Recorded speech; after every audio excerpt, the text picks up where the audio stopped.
আলহামদুলিল্লাহি রাব্বিল আলামিন ওয়াসসালাতু ওয়াসসালামু আলা সাইয়্যিদিল মুরসালিন আম্মা বা'দ ফাআউযু বিল্লাহি মিনাশ শাইতানির রাজীম বিসমিল্লাহির রহমানির রহিম আসসালাতু ওয়াসসালামু আলাইকা ইয়া রাসূলুল্লাহ আসসালাতু ওয়াসসালামু আলাইকা ইয়া হাবিবাল্লাহ আসসালাতু ওয়াসসালামু আলাইকা ইয়া নবিয়াল্লাহ ওয়া আলা আলিকা ওয়া আসহাবিকা ইয়া নূরাল্লাহ। মাদানী চ্যানেলের দর্শকবৃন্দ, দেশ ও দেশের বাইরে থেকে যারাই আমাদের দেখছেন, মাদানী চ্যানেলের আপনাদের পছন্দনীয় অনুষ্ঠান সাহাবায়ে কেরাম আলাইহিমুর রিদওয়ান এর মধ্যে সবাইকে জানাই আন্তরিক মোবারকবাদ ও শুভেচ্ছা। আসুন অনুষ্ঠানের শুরুতে আমরা একটি দুরূদ শরীফের ফজিলত শুনে নেই। প্রিয় নবী রাসূল আরবি সাল্লাল্লাহু আলাইহি ওয়াসাল্লাম ইরশাদ করেন, যে ব্যক্তি অধিক হারে দুনিয়ায় আমার প্রতি দুরূদ শরীফ পাঠ করবে, কিয়ামতের দিন সে ব্যক্তি তত বেশি আমার নিকটে থাকবে। কিয়ামতের দিন ভয়াবহ অবস্থায় প্রিয় নবী রাসূল আরবি সাল্লাল্লাহু আলাইহি ওয়াসাল্লামের কাছে কে না থাকতে চাইবে? সকলেই চাইবে। তবে এর নুসখা, এর যে করণীয় রাসূল সাল্লাল্লাহু আলাইহি ওয়াসাল্লাম আমাদের বলে দিয়েছেন। আর সেটা কি? সেটা হচ্ছে অধিক হারে দুরূদ শরীফ পাঠ করা। ইনশাআল্লাহ আমরাও চেষ্টা করব অধিক হারে দুরূদ শরীফ পাঠ করা, এবং কিয়ামতের ময়দানে যখন আমাদের কোনো সাহারা থাকবে না, আমাদের কোনো সঙ্গী থাকবে না, আমাদের সাথী থাকবে না, আমাদের আত্মীয় স্বজনরা আমাদের দূরে চলে যাবে, সেই মুহূর্তে রাসূল সাল্লাল্লাহু আলাইহি ওয়াসাল্লামের সংস্পর্শ অবশ্যই আমাদের প্রয়োজন হবে। আর এর জন্য অবশ্যই আমাদেরকে অধিক থেকে অধিক দুরূদ শরীফ পাঠ করতে হবে। আমরা এই অনুষ্ঠানের বরকতে একবার দুরূদ শরীফ পাঠ করে নিই। সাল্লু আলাল হাবিব সাল্লাল্লাহু তাআলা আলা মুহাম্মদ সাল্লাল্লাহু আলাইহি ওয়াসাল্লাম। মাদানী চ্যানেলের দর্শকবৃন্দ, আমরা ধারাবাহিকভাবে এক একজন সাহাবায়ে কেরাম, সাহাবীর রাদিয়াল্লাহু তাআলা আনহু এর বিশেষত্ব শুনছি। আজকেও ইনশাআল্লাহ আমরা একজন সাহাবী রাদিয়াল্লাহু তাআলা আনহু এর বিশেষত্ব শুনব, আর তার নাম হচ্ছে সাঈদ বিন যায়েদ রাদিয়াল্লাহু তাআলা আনহু। আমরা তার নামও জেনে গেলাম, সাঈদ। আর সাঈদ এই নামটি জাহিলি যুগেও ছিল এই সাহাবী রাদিয়াল্লাহু তাআলা আনহু, এবং যখন তিনি ইসলাম ধর্ম গ্রহণ করেন প্রকৃতপক্ষে তিনি সাঈদ হয়ে গেছেন। অর্থাৎ সাঈদের অর্থ হচ্ছে সৌভাগ্যবান। আর ইসলাম গ্রহণ করার কারণে প্রকৃতপক্ষে একজন ব্যক্তির যে সৌভাগ্যবান হওয়ার বিষয়টা, যে বিষয়টির মাধ্যমে কবরের জীবন, আখিরাতের জীবন সুন্দর হবে, যে বিশ্বাসের মাধ্যমে প্রত্যেকটি ধাপ, প্রত্যেকটি যে আমাদের পরকালীন জীবনের যে ধাপগুলো রয়েছে সেই ধাপগুলো সহজ হবে, সেটা হচ্ছে ইসলাম। আর ইসলাম ধর্ম গ্রহণ করার কারণে প্রকৃতপক্ষে সাঈদ নামের যে বিশেষত্বটা রয়েছে, সেই বিশেষত্ব এই সাঈদ বিন যায়েদ রাদিয়াল্লাহু তাআলা আনহু তিনি লাভ করতে পেরেছিলেন বা লাভ করেছিলেন। আমরা তার পিতার নামও জেনে নিয়েছি, যায়েদ বিন আমর রাদিয়াল্লাহু তাআলা আনহু। তার পিতাও একজন জান্নাতি ব্যক্তি। ইনশাআল্লাহ তার পিতা সম্পর্কে আজকে আলোচনা করব। তার যে সম্মানিতা মাতা ছিলেন, তিনিও প্রথম সারির যে সকল মুসলমান ইসলাম ধর্ম গ্রহণ করেছিলেন তাদের মধ্যে অন্যতম একজন হযরত সাঈদ বিন যায়েদ রাদিয়াল্লাহু তাআলা আনহুর সম্মানিতা মাতাও ছিলেন। তার মাতার নাম হচ্ছে ফাতিমা বিনতে বুরজা। তার পিতার নাম অন্যভাবেও বলা হয়েছে, তো প্রকৃতপক্ষে তার মাতার নাম হচ্ছে ফাতিমা।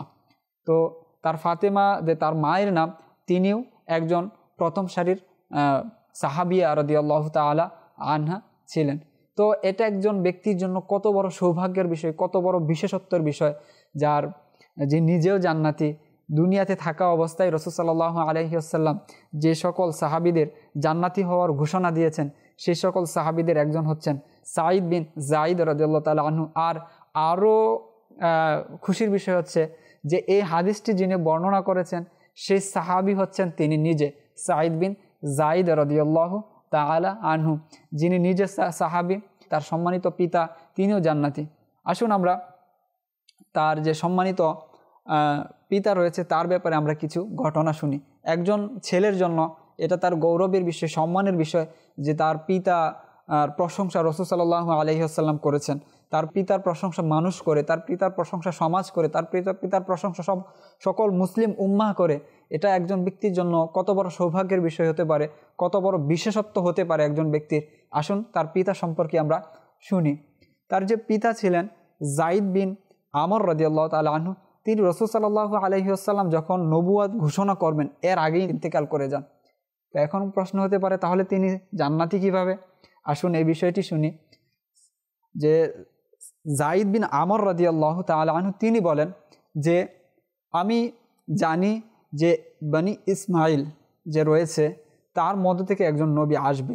আর তিনি এটাও বলতেন যে জাহিলি যুগের মানুষ বা আমার সম্প্রদায়, আমার আত্মীয় স্বজন বা আরববাসী, কুরাইশবাসী যের উপর তারা আছে, যে বিশ্বাস তারা লালন করছে, ধারণ করছে, এটা কখনো ঠিক না। এটা ভুল, মিথ্যা আশা তারা করছে, মিথ্যা আকিদা, মিথ্যা বিশ্বাস তারা লালন করছে, এটা কখনো সত্য হতে পারে না। কিন্তু আমি যে ইব্রাহিমী মিল্লাতে ইব্রাহিম যেটা রয়েছে, ইসমাইল আলাইহিসসালাতু ওয়াসসালাম যে বিশ্বাসী ছিলেন, আমিও সেই বিশ্বাসে বিশ্বাসী। আমি হযরত সাইয়্যিদুনা ইব্রাহিম আলাইহিসসালাতু ওয়াসসালামের ধর্মের উপর আমি অবিচল আছি, অটল আছি।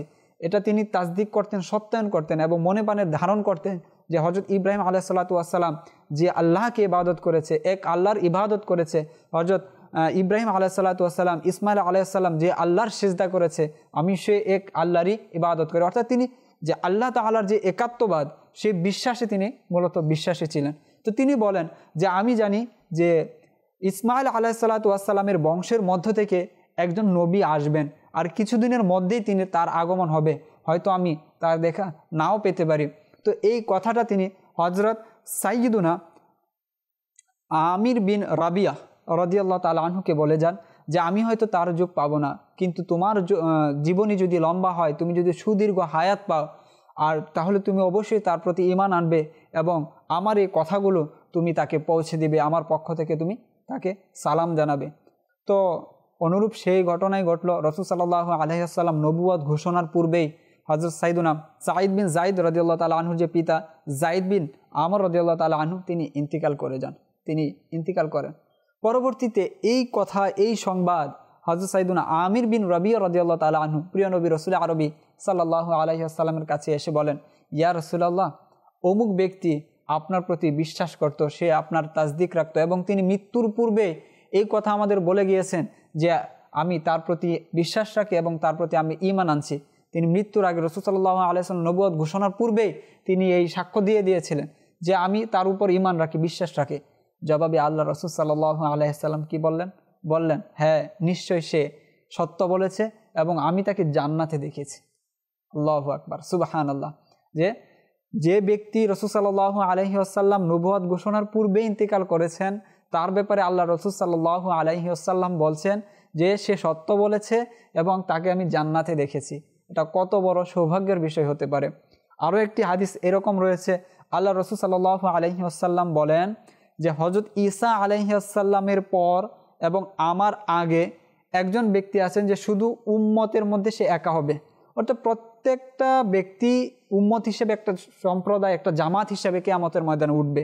প্রত্যেক নবীর কিছু উম্মত থাকবে, তার উম্মতরা একত্রিত হয়ে থাকবে। কিন্তু হযরত সাইয়্যিদুনা যায়েদ বিন আমর রাদিয়াল্লাহু তাআলা আনহু হচ্ছেন এমন একজন ব্যক্তি যিনি এক উম্মত হয়ে হাশরের ময়দানে উত্থাপিত হবেন, উপস্থিত হবেন।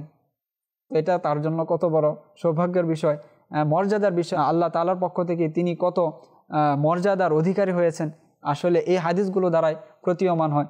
এটা হচ্ছে হযরত সাইয়্যিদুনা যায়েদ বিন আমর রাদিয়াল্লাহু তাআলা আনহু এর যে বিশেষত্ব, আর এই বিশেষত্বের কারণে সন্তানও বিশেষায়িত হয়। আরও কিছু বিশেষত্ব হযরত সাইয়্যিদুনা যায়েদ বিন আমর রাদিয়াল্লাহু তাআলা আনহুর বিষয়ে আমরা জানি যে তার ব্যাপারে হযরত সাইয়্যিদুনা আসমা বিনতে আবু বকর রাদিয়াল্লাহু তাআলা আনহু বলেন যে আমি তাকে দেখেছি। অর্থাৎ যায়েদ বিন আমর রাদিয়াল্লাহু তাআলা আনহুর ব্যাপারে বলছেন যে আমি তাকে দেখেছি যে তিনি কাবার যে দেয়াল রয়েছে সেখানে হেলান দিয়ে মানুষদেরকে বলতেন, হে আমার লোকেরা, হে আমার সম্প্রদায়ের মানুষরা, তোমরা যা করছো তা সত্য করছো না, তোমরা যা করছো তা মিথ্যার মধ্যে তোমরা আছো, তোমরা যা করছো তা ভুল করছো। কখনো একাধিক প্রভু, একাধিক খোদা হতে পারে না, কখনো একাধিক রব হতে পারে না, তোমরা যা করছো সত্যিই ভুল করছো। এই বিষয়গুলো তিনি তার সম্প্রদায়কে ডেকে ডেকে বলতেন, আর তার সম্প্রদায় তাকে তুচ্ছ বলতো। হুজুর সাল্লাল্লাহু আলাইহি ওয়াসাল্লাম আগমনের পূর্বে জাহিলিয়াতের যুগে আল্লাহ তাআলার প্রতি তার যে বিশ্বাস ছিল যে এক আল্লাহ ব্যতীত অন্য কোনো আল্লাহ নেই, এক উপাস্য ব্যতীত অন্য কোনো উপাস্য নেই, এক রব ব্যতীত অন্য কোনো রব নেই, এক পালনকর্তা ব্যতীত অন্য কোনো পালনকর্তা নেই, এক রিজিকদাতা ব্যতীত অন্য কোনো রিজিকদাতা নেই। এই যে বিষয়গুলো জাহিলিয়াতের যুগেও হযরত সাইয়্যিদুনা যায়েদ বিন আমর রাদিয়াল্লাহু তাআলা আনহুর বিশ্বাসের মধ্যে ছিল, তিনি এই বিষয়গুলো বিশ্বাস করতেন। তো আসমা বিনতে আবু বকর রাদিয়াল্লাহু তাআলা আনহু বলেন তিনি এইভাবে লোকদেরকে আহ্বান করতেন, তোমরা যা করছো ভুল করছো। আরও একটি বিশেষত্ব ছিল এই যায়েদ বিন আমর রাদিয়াল্লাহু তাআলা আনহুর যে তিনি জাহিলিয়াতের যুগে যখন কন্যা সন্তান জন্ম নিত তখন মানুষ লাঞ্ছনায় অপমান বোধ করত, আর এই অপমান গুছাবার জন্য, এই লাঞ্ছনাকে দূর করার জন্য নিজ সন্তানকে জীবন্ত মাটির নিচে পুঁতে ফেলতো, কবর দিয়ে দিত। কিন্তু যখনই জানতেন যায়েদ বিন আমর রাদিয়াল্লাহু তাআলা আনহু যে সে তার কন্যা সন্তানকে হত্যা করে ফেলবে, জীবন্ত পুঁতে ফেলবে, তখন সে ব্যক্তির কাছে গিয়ে বলতো, তোমার এই কন্যা সন্তানকে আমাকে দিয়ে দাও, এর লালন পালন, এর সব যে দায়ভার আছে আমি গ্রহণ করলাম, আমি একে লালন পালন করব, এর সব কিছু আমার জিম্মায় চলে। তো এভাবে তিনি অসংখ্য মেয়েকে তিনি রক্ষা করেছেন, তিনি লালন পালন করেছেন। এবং যখন সে মেয়েটি উপযুক্ত বয়সে পরিণত হতো, একটি বয়সে গিয়ে তার বিবাহের একটি বিষয় চলে আসে, তখন সেই গার্জিয়ানের কাছে সে মেয়েকে নিয়ে যেত, তোমরা চাইলে এই মেয়েকে রাখতে পারো, অথবা চাইলে আমাকে দিয়ে দাও, আমি এর যে বিবাহের যে খরচাদি রয়েছে আমি সম্পূর্ণটা বহন করে আমি তার বিয়ে দিয়ে দিব। এটাই হচ্ছে ইসলামের পূর্বে একজন ব্যক্তি যিনি যায়েদ বিন আমর রাদিয়াল্লাহু তাআলা আনহু, আর তার সন্তান হচ্ছেন হযরত সাইয়্যিদুনা সাঈদ বিন যায়েদ রাদিয়াল্লাহু তাআলা আনহু। আমরা শুনছি যে প্রথম সারির যারা মুসলমান ছিলেন তাদের মধ্যে অন্যতম একজন ছিলেন এই সাঈদ বিন যায়েদ রাদিয়াল্লাহু তাআলা আনহুর সম্মানিতা মাতা হযরত ফাতেমা রাদিয়াল্লাহু তাআলা আনহা। আর এদিকে তার পিতা ছিলেন জাহিলিয়াতের যুগেও এত আল্লাহ তাআলার একজন আনুগত্যশীল বান্দা। তো পিতা মাতা যদি এরকম হয়, সন্তান কীরকম হবে? সন্তান তো ওই রকমই হবে না। আমরা তো হযরত আব্দুল কাদের জিলানী, আমাদের বড় পীরের জীবনী যদি দেখি, তাদের পিতামাতাকে আগে দেখতে হবে যে পিতামাতা কেমন ছিল। আর পিতামাতা যখন এমন হয় তখন আব্দুল কাদের জিলানী জন্ম নেয়, পিতামাতা যখন ভালো হয় তখন জুনাইদ বাগদাদি জন্ম নেয়, পিতামাতা যখন আলিম হয় তখন আহমদ রেজা খান রেলবি রহমাতুল্লাহ তাআলা আলাইহির মতো যুগ শ্রেষ্ঠ আলেম পৃথিবীতে আসে। সুতরাং পিতামাতার অবশ্যই কর্তব্য রয়েছে, করণীয় রয়েছে যে সন্তান ভালো হওয়ার ব্যাপারে। এর জন্য আমাদেরকে পূর্ব থেকেই ভালো হতে হবে, পূর্ব থেকে আল্লাহ তাআলার যে বিষয়গুলো রয়েছে, যে বিধিবিধানগুলো রয়েছে, সেগুলোর উপর আমাদেরকে আমল করতে হবে। তখনই আমাদের সন্তান বাধ্যগত হবে, তখনই আমাদের সন্তান আল্লাহ তাআলা যে আদেশগুলো দিয়েছেন সেই আদেশগুলোর উপর তারাও আমল করবে। সাঈদ বিন যায়েদ রাদিয়াল্লাহু তাআলা আনহু এর ব্যাপারে আমরা শুনছিলাম। সাঈদ বিন যায়েদ রাদিয়াল্লাহু তাআলা আনহু, যে এটাও তার একটা বিশেষত্ব যে পিতা তো আগে থেকে আল্লাহ তাআলার উপর আস্থাশীল ছিলেন, বিশ্বাসী ছিলেন। এদিকে মাতা, সম্মানিত মাতা, তিনিও বিশ্বাসী। আর তিনি কতটা ধৈর্যশীল ছিলেন। উমর ফারুক রাদিয়াল্লাহু তাআলা আনহু যখন তিনি ইসলাম ধর্ম গ্রহণ করেননি, তখন তার প্রতি আঘাত করা হয়, প্রহার করা হয়, কিন্তু অবিচল ছিলেন, অটল ছিলেন। আর উমর ফারুক রাদিয়াল্লাহু তাআলা আনহুর সাথে তার সম্পর্কটা কী ছিল আমরা একটু জেনে আসি। হযরত সাইয়্যিদুনা উমর ফারুক রাদিয়াল্লাহু তাআলা আনহুর যে বোন ফাতেমা বিনতে খাত্তাব রাদিয়াল্লাহু তাআলা আনহা, তার সাথে বিবাহে আবদ্ধ ছিলেন এই সাঈদ বিন যায়েদ রাদিয়াল্লাহু তাআলা আনহু। আর এদিকে সাঈদ বিন যায়েদ রাদিয়াল্লাহু তাআলা আনহুর যে বোন আনিকা বিনতে যায়েদ, তার সাথে বিবাহ হয়েছিল বা তাকে বিবাহ দেওয়া হয়েছিল হযরত ওমর ফারুক রাদিয়াল্লাহু তাআলা আনহুর। অর্থাৎ এভাবে যদি আমরা বুঝতে পারি যে হযরত সাঈদ বিন যায়েদ রাদিয়াল্লাহু তাআলা আনহুর স্ত্রী ছিলেন হযরত ওমর ফারুক রাদিয়াল্লাহু তাআলা আনহুর বোন, আর হযরত ওমর ফারুক রাদিয়াল্লাহু তাআলা আনহুর স্ত্রী ছিলেন হযরত সাঈদ বিন যায়েদ রাদিয়াল্লাহু তাআলা আনহু এর বোন। তো এদিকে তারা ঘনিষ্ঠ আত্মীয় ছিলেন। এটাও একটা বিশেষত্ব যে তারা পরিবারটাই ছিলেন আসলে জান্নাতি, যে এদিকে মা জান্নাতি, পিতা জান্নাতি, বোন জান্নাতি, তারপরে হচ্ছে বোন জামাই জান্নাতি, নিজের স্ত্রী জান্নাতি। এটা শোনাই সুহাগা একজন ব্যক্তির জন্য। এটা কত বড় বিশেষত্বর বিষয় যে প্রায় বলা চলে সম্পূর্ণ ফ্যামিলি জান্নাতি। আল্লাহু আকবার। আর হযরত সাইয়্যিদুনা সাঈদ বিন যায়েদ রাদিয়াল্লাহু তাআলা আনহুর যে স্ত্রী সাইয়্যিদাতুনা ফাতেমা বিনতে খাত্তাব রাদিয়াল্লাহু তাআলা আনহা, তিনি কত সম্মানিতা মহিলা ছিলেন যে হযরত সাইয়্যিদুনা উমর ফারুক রাদিয়াল্লাহু তাআলা আনহু যখন তাদের প্রহার করছিলেন যে ইসলাম থেকে তোমরা ফিরে আসো, তোমরা বাপদাদার ধর্ম কেন ত্যাগ করলে, কিন্তু তারা অবিচল ছিলেন, অটল ছিলেন। তার স্বামীকে তিনি সাহায্য করেছিলেন। আর স্বামীকে সাহায্য করা একজন ব্যক্তির জন্য, স্ত্রী যদি এমন মুত্তাকি হয়, মুমিন হয়, সেটা কত বড় সৌভাগ্যের বিষয় হতে পারে একজন ব্যক্তির জন্য। এটাও বিশেষত্ব যে তার স্ত্রী তার আনুগত্যশীল, আল্লাহ তাআলার উপর বিশ্বাসী, এবং কত বড় বিশ্বাসী যে আঘাতের পরেও সে বিচলিত হয়নি, ইসলামের উপর অটল ছিল। আল্লাহ রাসূল সাল্লাল্লাহু আলাইহি ওয়াসাল্লাম বলেন, পৃথিবীতে একজন ব্যক্তির জন্য তিনটা বিষয় থাকা, সে ব্যক্তি হচ্ছে পৃথিবীর মধ্যে সৌভাগ্যবান একজন ব্যক্তি। আর তিনটা বিষয় যদি না থাকে তাহলে সে হচ্ছে পৃথিবীর মধ্যে দুর্ভাগা একজন ব্যক্তি। তো তিনটা বিষয় কি? আল্লাহ রাসূল সাল্লাল্লাহু আলাইহি ওয়াসাল্লাম বলেন যে তার আনুগত্যশীল স্ত্রী হওয়া, এটা হচ্ছে একজন ব্যক্তির জন্য একটি পরম পাওয়া, যে তার আনুগত্যশীল স্ত্রী হবে।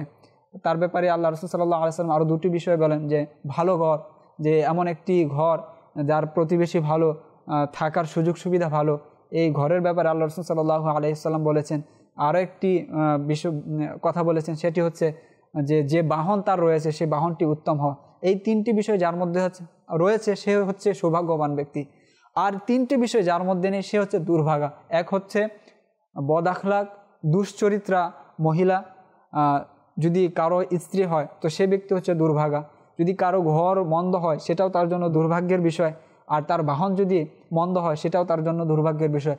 তো সে ব্যক্তি হচ্ছে দুনিয়াতে দুর্ভাগা। কিন্তু আমরা যদি সাঈদ বিন যায়েদ রাদিয়াল্লাহু তাআলা আনহুর ব্যাপারে দেখি, তার স্ত্রী কত বড় নেককার ছিলেন, তার স্ত্রী তার কত আনুগত্যশীল ছিলেন, আর তার স্ত্রী কত বড় সম্মানের অধিকারী ছিলেন, যে প্রথম সারির যে সকল মহিলাগণ রয়েছেন সেই সকল মহিলাদের একজন হযরত সাইয়্যিদুনা ফাতিমা বিনতে খাত্তাব রাদিয়াল্লাহু তাআলা আনহা।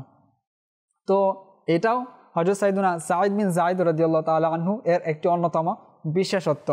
তাছাড়া হযরত সাইয়্যিদুনা সাঈদ বিন যায়েদ রাদিয়াল্লাহু তাআলা আনহু আরও কিছু বিশেষত্ব রয়েছে। একটা হচ্ছে তিনি কাদিমুল ইসলাম, অর্থাৎ প্রথম যুগে প্রথম অবস্থায় যে সকল সাহাবায়ে কেরাম ইসলাম ধর্ম গ্রহণ করেছিলেন তাদের মধ্যে তিনি হচ্ছেন অন্যতম সাঈদ বিন যায়েদ রাদিয়াল্লাহু তাআলা আনহু। আরও বিশেষত্ব হচ্ছে তিনি বদরের যুদ্ধে অংশগ্রহণ করেছেন। বদরের যুদ্ধের ব্যাপারে আল্লাহ রাসূল সাল্লাল্লাহু আলাইহি ওয়াসাল্লাম বিশেষভাবে বলেছেন যে যারা বদরের যুদ্ধে অংশগ্রহণ করেছে তারা সকলে জান্নাতি। তিনি বায়েতে রেদওয়ানে অংশগ্রহণ করেছিলেন, তাদের ব্যাপারে আল্লাহ রাসূল সাল্লাল্লাহু আলাইহি ওয়াসাল্লাম বলেছেন যারা বায়েতে রেদওয়ানে অংশগ্রহণ করেছে, আমার হাতে হাত রেখে বায়াত গ্রহণ করেছে, তারা কখনো জাহান্নামে প্রবেশ করবে না। তো এটি একজন ব্যক্তির জন্য কত বড় বিশেষত্বের বিষয়, কত বড় সৌভাগ্যের বিষয়। আর হযরত সাইয়্যিদুনা সাঈদ বিন যায়েদ রাদিয়াল্লাহু তাআলা আনহুর মাঝে এই প্রতিটি বিষয় পাওয়া যায়।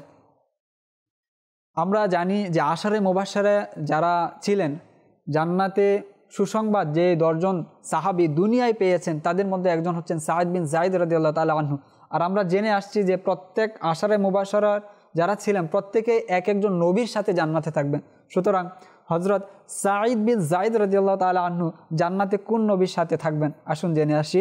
যে হযরত সাইয়্যিদুনা সাঈদ বিন যায়েদ রাদিয়াল্লাহু তাআলা আনহু জান্নাতে যে নবীর সঙ্গী হবেন তিনি উলুল আজমের একজন।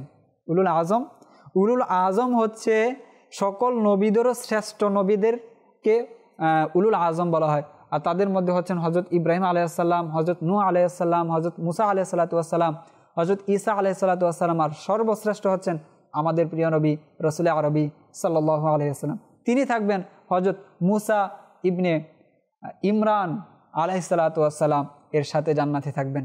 সুতরাং এটা তার জন্য কত বড় সৌভাগ্যের বিষয়, উলুল আজম একজন নবীর সাথে তিনি জান্নাতে থাকবেন। সুবহানাল্লাহ।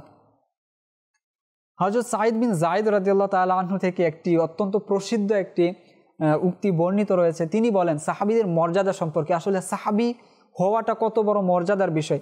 একজন সাহাবী হওয়া এটাই তার জন্য অনন্য একটি বিশেষত্ব। আর সেই সাহাবাদের ব্যাপারে এই সাহাবী অর্থাৎ সাঈদ বিন যায়েদ তিনি বলেন যে সাহাবীদের মধ্য থেকে কোনো একজন রাসূল সাল্লাল্লাহু আলাইহি ওয়াসাল্লামের সাথে কোনো একটি যুদ্ধে অংশগ্রহণ করলো, রাসূল সাল্লাল্লাহু আলাইহি ওয়াসাল্লামের সাথে কোনো একটি যুদ্ধে অংশগ্রহণ করলো, সেই ব্যক্তির তুলনায় কোনো অন্য এক ব্যক্তি সে হযরত নূহ আলাইহিস সালাতু ওয়াস সালামের 950 বছর হায়াত পেল। আর সেই 950 বছরই আল্লাহ তাআলার ইবাদত করলো। সেই ব্যক্তির চেয়ে রাসূল সাল্লাল্লাহু আলাইহি ওয়াসাল্লামের সাথে যুদ্ধে অংশগ্রহণকারী একটি মাত্র যুদ্ধে অংশগ্রহণকারী ব্যক্তি তার চেয়ে উত্তম। সুবহানাল্লাহ। আর সেই সাঈদ বিন যায়েদ বলে বা অন্যান্য যে সকল সাহাবায়ে কেরাম বদরের যুদ্ধে 313 জন সাহাবী, ওহুদের ময়দানে, খন্দকের যুদ্ধে, খায়বারের যুদ্ধে, তাবুকের যুদ্ধে যেই সকল সাহাবীরা রাসূল সাল্লাল্লাহু আলাইহি ওয়াসাল্লামের সাথে যুদ্ধে অংশগ্রহণ করেছে তাদের মর্যাদাটা আসলে কত বড় হতে পারে, এটা তাদের জন্য কত বড় বিশেষত্বের বিষয়। আর সেই বিশেষত্ব হযরত সাইয়্যিদুনা যায়েদ রাদিয়াল্লাহু তাআলা আনহুরও অর্জিত হয়েছিল। সুবহানাল্লাহ। হযরত সাইয়্যিদুনা সাঈদ বিন যায়েদ রাদিয়াল্লাহু তাআলা আনহুর ব্যাপারে বেশ কিছু ঘটনা তো রয়েছে, আর তার বিশেষত্বও আরও অসংখ্য রয়েছে। তার বিশেষত্বর মধ্যে থেকে আরও একটি বিশেষত্ব হলো যে যখন ইয়াজিদ সে নিজেকে খলিফা হিসেবে দাবি করে বসলো, তখন সেই মুহূর্তে মদিনার গভর্নর ছিল মারওয়ান বিন হাকাম। তো মারওয়ান বিন হাকামের কাছে ইয়াজিদের পক্ষ থেকে শাম থেকে একজন কাসিদ অর্থাৎ একজন দূত আসলো। মারওয়ান বিন হাকাম যেন তার বায়াত গ্রহণ করে নেয়, তার হাতে বায়াত করে গ্রহণ করে এবং স্বীকার করে নেয় তাকে খলিফা হিসাবে। তো সেই কাসিদ এসে এই কথা মারওয়ান বিন হাকামকে জানালো যে তুমি তার বায়াত গ্রহণ করে নাও, তাকে তুমি খলিফা হিসাবে মেনে নাও। তখন মারওয়ান বিন হাকাম বলল যে আমি যদি তাকে খলিফা হিসাবে মেনে নেই তাহলে মদিনাবাসী তাকে খলিফা হিসাবে মেনে নিবে না, এখানকার মানুষ খলিফা হিসাবে তাকে মেনে নিবে না। শুধুমাত্র একজন ব্যক্তি যদি তাকে খলিফা হিসাবে মেনে নেয়, বায়াত গ্রহণ করে নেয়, সকল মদিনাবাসী তার বায়াত গ্রহণ করে নেবে। তখন সে কাসিদ বলল সেই লোকটাকে? তখন মারওয়ান বিন হাকাম বলল যে সেই ব্যক্তি হচ্ছে সাঈদ বিন যায়েদ রাদিয়াল্লাহু তাআলা আনহু। মদিনার সকল মানুষ তাকে সর্দার হিসাবে জানে, নেতা হিসাবে জানে। তিনি যদি খলিফা হিসাবে মেনে নেন, বায়াত গ্রহণ করে নেন, তাহলে আমার কোনো আপত্তি নেই। তখন সেই কাসিদ বলল ঠিক আছে, আমি তার সাথে দেখা করব, সাক্ষাৎ করব। সেই কাসিদ সাঈদ বিন যায়েদ রাদিয়াল্লাহু তাআলা আনহু এর কাছে যান এবং গিয়ে বলেন আপনি গভর্নরের অফিসে আসেন এবং সে যে খিলাফত দাবি করেছে, খলিফা হিসাবে নিজেকে দাবি করেছে, আপনি মেনে নেন। তখন সাঈদ বিন যায়েদ বলেন আপনি চলে যান, আমি পরে আসব। তখন বললেন না, তুমি এই মুহূর্তে আসো। তখন সাঈদ বিন যায়েদ রাগান্বিত হয়ে যান যে যার বিরুদ্ধে আমরা ইতিপূর্বে যুদ্ধ করেছি, আর এমন একজন বৎকার ব্যক্তির কিভাবে আমরা বায়াত গ্রহণ করতে পারি, তাকে আমরা কিভাবে খলিফা হিসাবে মেনে নিতে পারি। যখন সাঈদ বিন যায়েদ রাদিয়াল্লাহু তাআলা আনহু জালালিয়াতের মধ্যে চলে আসেন, তখন এই কাসিদ ফিরে যান। ফিরে যাওয়ার পর তখন মারওয়ান বিন হাকামকে গিয়ে এই ঘটনা বলে। তখন মারওয়ান বিন হাকাম বলে যে এই ঘটনা তুমি কাউকে বলিও না, এটা এখানেই থাকুক। তুমি যদি একবার মদিনাবাসীদেরকে এই কথা বলো, তাহলে মদিনাবাসীদের কেউ ইয়াজিদের বায়াত গ্রহণ করবে না। তো সেই মুহূর্তেও হযরত সাইয়েদুনা সাঈদ বিন যায়েদ রাদিয়াল্লাহু তাআলা আনহু কতটা অটলতা ছিল, তার সাহসিকতার বিষয়, তিনি কতটা বীরত্বের লোক ছিলেন যে সেই মুহূর্তেও তিনি সত্যের উপর অটল ছিলেন, অবিচল ছিলেন। এটা হচ্ছে আল্লাহওয়ালাদের পরিচয়। এটাই হচ্ছে যে কোনো অবস্থাতেই সত্যের পথ থেকে সরে দাঁড়ানো যাবে না। আর এই বিষয়টি হযরত সাইয়েদুনা সাঈদ বিন যায়েদ রাদিয়াল্লাহু তাআলা আনহু এর জীবনীর মধ্যে পাওয়া যায়।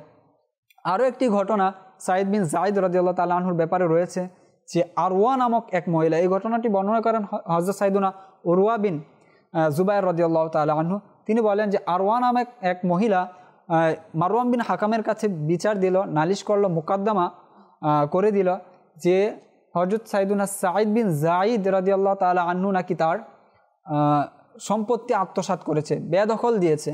যখন এই ঘটনা মারওয়ান বিন হাকাম জানলো, তখন সাঈদ বিন যায়েদ রাদিয়াল্লাহু তাআলা আনহুকে ডাকলেন, বললেন যে আপনি নাকি অমুক মহিলার সম্পদ আত্মসাৎ করেছেন, জবরদস্তি করে আপনি নিয়েছেন।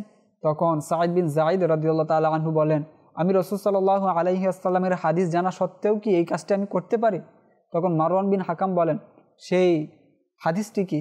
তখন সাঈদ বিন যায়েদ রাদিয়াল্লাহু তাআলা আনহু বলেন যে সেই হাদিসটি হচ্ছে আল্লাহ রাসূল সাল্লাল্লাহু আলাইহি ওয়াসাল্লাম বলেন যে ব্যক্তি জবরদস্তি অত্যাচার করে কোনো এক ব্যক্তির এক বিগত সম্পদ আত্মসাৎ করবে, আল্লাহ তাআলা তার থেকে হিসাব নেবেন, তাকে কঠিন শাস্তির সম্মুখীন হতে হবে।